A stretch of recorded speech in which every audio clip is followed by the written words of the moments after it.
It's the Brandon Cruz Daily Fantasy Podcast, where I go look alone plays and strategies specifically designed for GPPs. This is a show for people who are already informed on daily fantasy sports and how these contests operate. If you have a question related to NASCAR, it isn't a stupid question, feel free to shoot them away on Twitter, BrandonCruzDFS. Most importantly, take everything with a grain of salt and use your best judgment when making entries. Additionally, if you have a gambling addiction, that's just not my problem.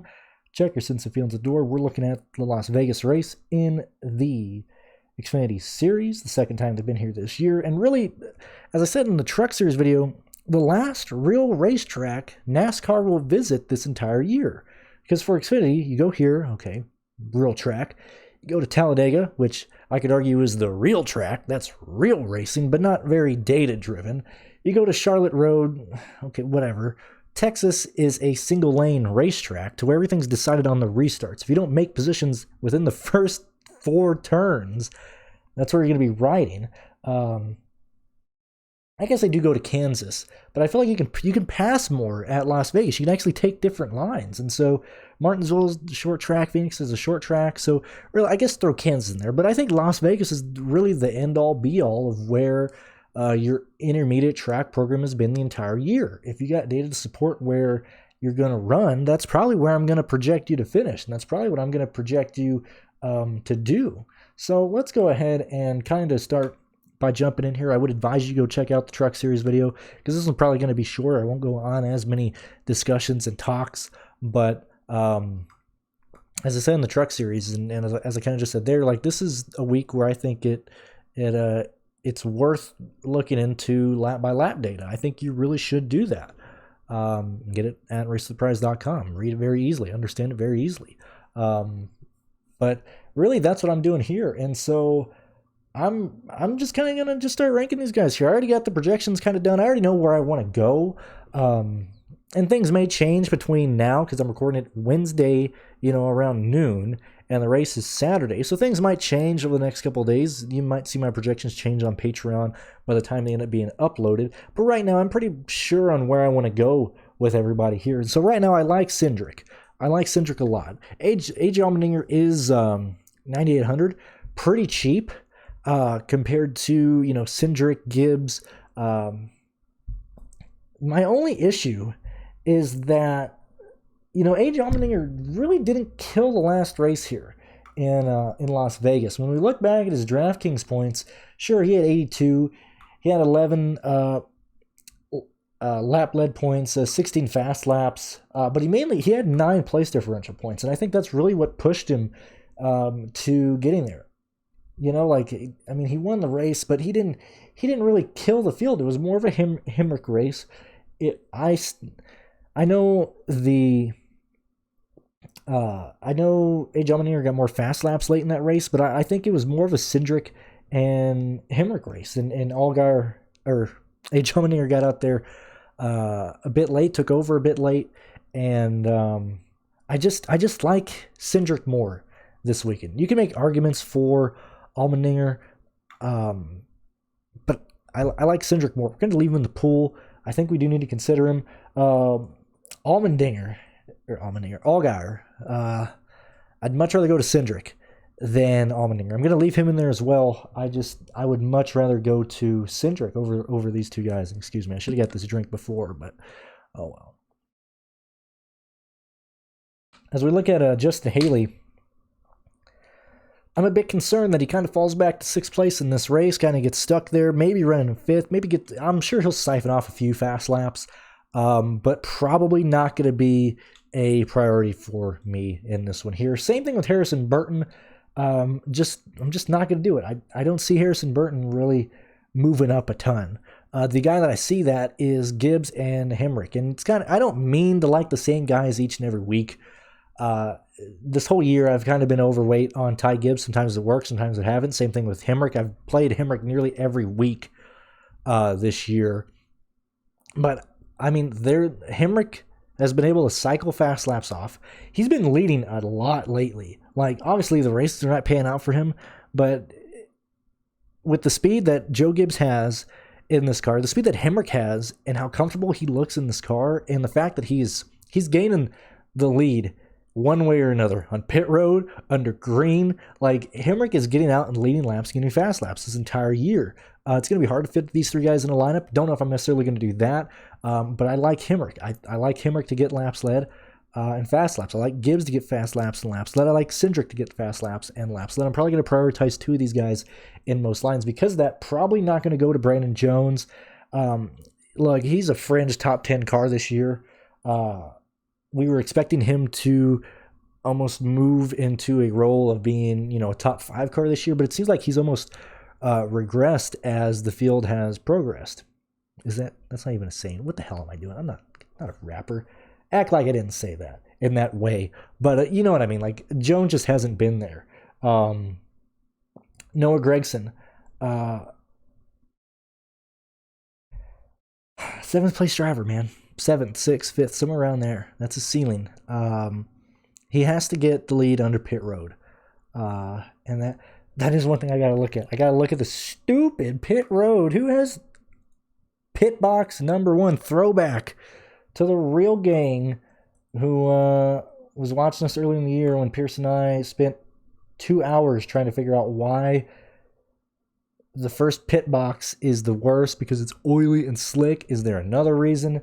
They have not. I don't think they've put out. Wow, that nose on the new Ford truck is disgusting. That's ugly. Pit box. All right, this is what I'm gonna see. 16 has the number 1 pit box. I think that hurts AJ Allmendinger. I really do, man. You know what? I'm just gonna knock him off, man. I don't like that number 1 pit box. It's probably gonna be more detrimental under green. Where is Gregson at? That's what I was looking at. Gregson's pit stall number 7. Cindric has pit stall number 40. I love that. I love an early pit, man. I absolutely love. I want the first pit stall or the last pit stall. And I don't want the last one this week, which is pit stall number 1, the one AJ Allmendinger. I like Cindric even more. Like that. Let's see. Where is Gibbs at? Pit stall number 17, in between the 99 and the 0. Could be problematic. We might still have those cars in lead lap. Where is Hemrick? Number 18, where you at, bud? 02, right behind fucking 02 car. That sucks, man. I think Cindric has the best pit stall. Pits play a lot here at Vegas, man. Well, I normally don't care about pit stalls a whole lot and pit road a whole lot, but 2 reasons why. Basically, pit roads that are curved for me on intermediate tracks are the ones that I kind of pay more attention to, because there's different distances. Like I'm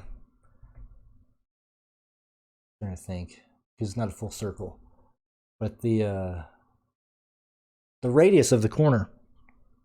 Because on pit road, you have to run the outside lane entering pit road. And so say if you have pit stall number 1 towards the entry into turn 1, you have to run the outside of the pit lane up until you get to that pit stall.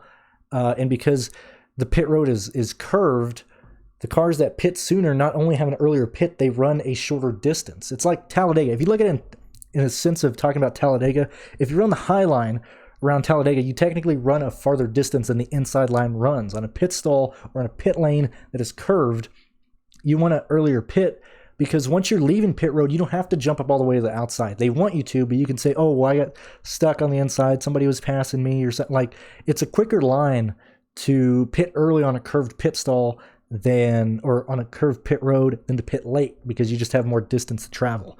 And Las Vegas, Chicagoland was another one I did it at, because I'm pretty sure it was Chicagoland or it's one of those. Like, you can't do it at Atlanta, because Atlanta's a straight pit road. Charlotte's a straight pit road. Phoenix, although the pit lane speed doesn't really... I'm going on a tangent about pit roads again. Anyway, Las Vegas is a place that I actually do pay attention to the pit selections more than normal. That makes me like Cindric more. Let me get back to talking about Gregson because I took half an hour talking about pit roads. Gregson is probably gonna be a no for me. 10-7, gonna be hard to pay off. Riley Herbst, God, dude, this guy is terrible. Giving him 12, giving him a 12th place finish. Maybe French top 10. Gonna give him a C right now. Not gonna be there. Sam Mayer. Oh man, dude, can you have a worse weekend than last weekend for Sam? Didn't play him, didn't want to, but just part of growing and being young and learning. This is going to be a fast track for Sam. You're going to see cars get extremely arrow tight, then arrow loose out of 4. It always happens, and I think that's going to send Sam Mayer around at some point in this race. I think turn 4 is going to be an issue for Sam. It's a difficult turn to master, especially with car on your inside. There's a chance, or even on his outside. Like, I just see Sam messing up in turn 4 this weekend. Probably not going to be going to Sam personally. Snyder, probably not going to be there. Clement's probably not going to be there. I actually leave Snyder, and there's a C. We'll see how it goes. I love Jeb. I like Jeb a ton. Yeah, I like Jeb a lot, man. Great value. Probably going to be finishing around 8th to 7th to 6th today or tomorrow or Saturday. I like Jeb. Barry's interesting. They got to be expecting him with the place difference. I know he got 7th earlier in the year here, but he's back in a junior motorsports car. It's most likely because of net, correct? I'm pretty sure he's in the 1. Right? Yeah, Josh Berry is in the 1 car because Michael Annett is toast. Big rip, big A. I don't know how much I like. I want to put him as an A, but it depends on what I project him to do, man. I think Barry can get there. I think he's going to contend. Barry's the contender. I think there's going to be 2 10K guys in the optimal. If the race stays green, Cindric leads, get some fast laps.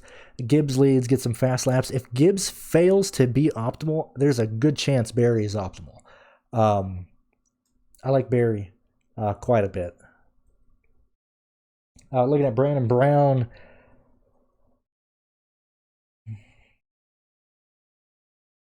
Yeah, I'll play Brown.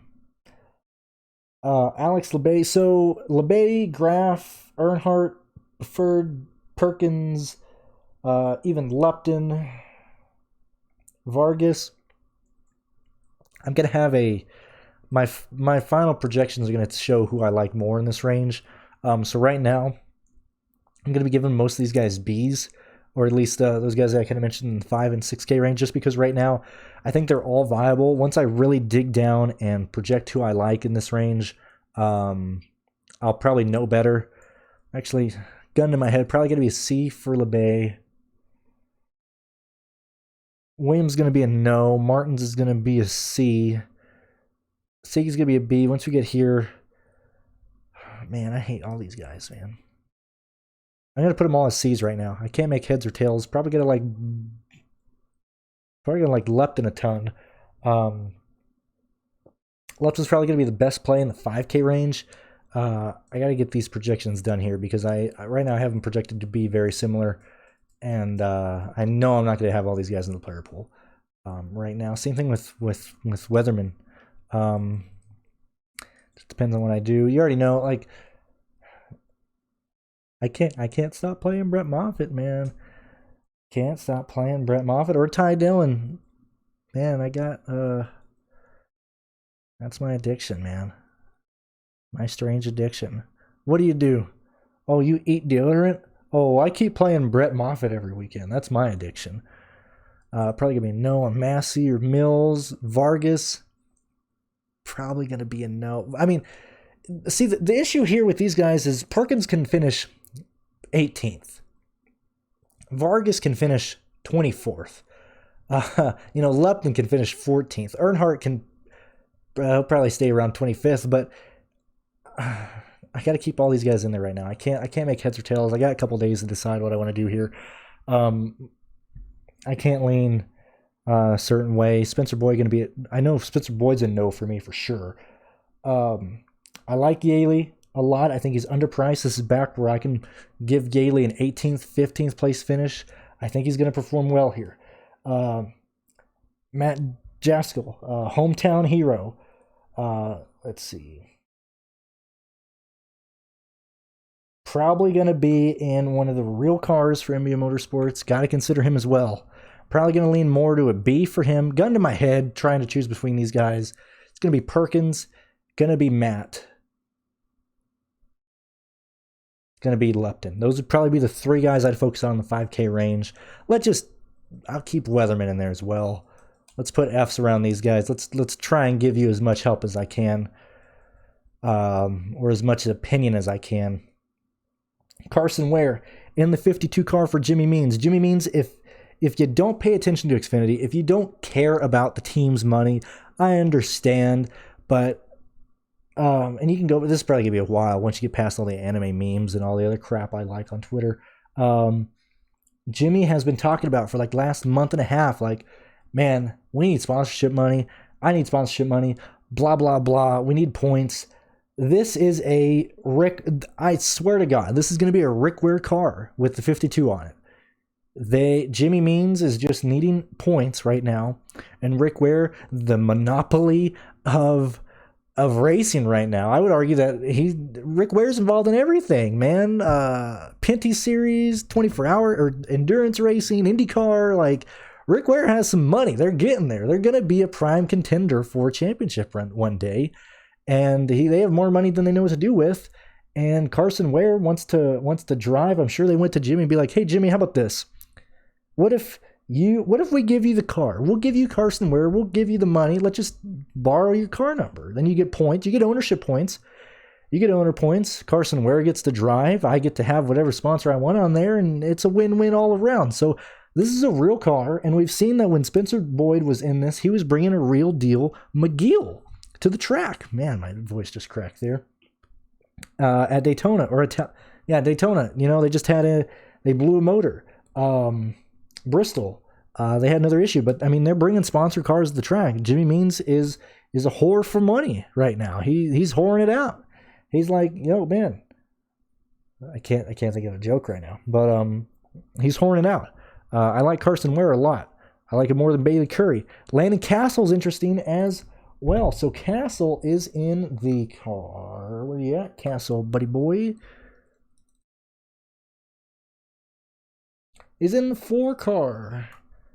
Should have probably done this before. Let's check out the point standings of the 4 car and see where they're at, because I'm pretty sure I clicked on the wrong thing. I'm pretty sure that's why Castle is in this car. So let's go to owner points.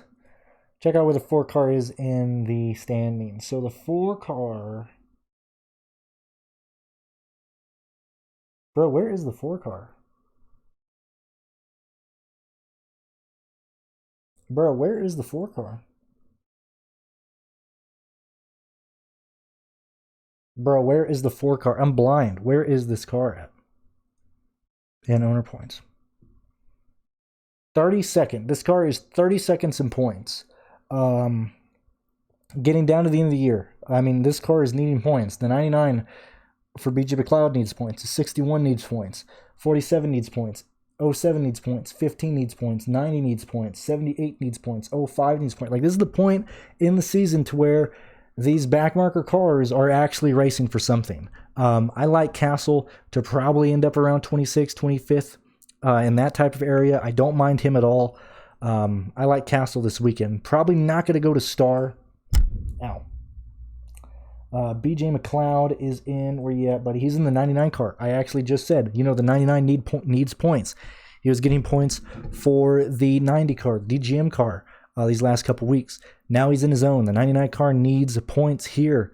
I like BJ Mcleod. This is when points racing makes a lot of sense to target. So Landon Castle's car needs points. BJ Mcleod needs points. 52 needs points. Matt Jaskal probably needs points. Like, those are the 4 cars that I want to target that need points. You can throw Weatherman in there as well, but I think the upside is I'd much rather pay up for some of these guys than go to Weatherman. if you're comparing them. Obviously, if you need the money, I don't mind going to Weatherman because they need points as well. This is when it gets important to actually pay attention to owner points in Xfinity. So now we're here 1, 2, 3, 4, 5, 6, 7, 8, 9, 10, 11, 12, 13, 14, 15, 16, 17, 18, 19, 20, 21. So around 21 drivers. I'll probably get that down to around 16 by Saturday, but that's where I'm looking at right now. That's what I'm planning to do, or at least plan to look at, and probably build lineups with those guys in the pool and seeing what the optimizer wants to put out and see what other guys are saying. So thank you guys for listening. If you want to support me on Patreon or PayPal, link is in the description below, and we'll record you that Cup Series podcast in a second here.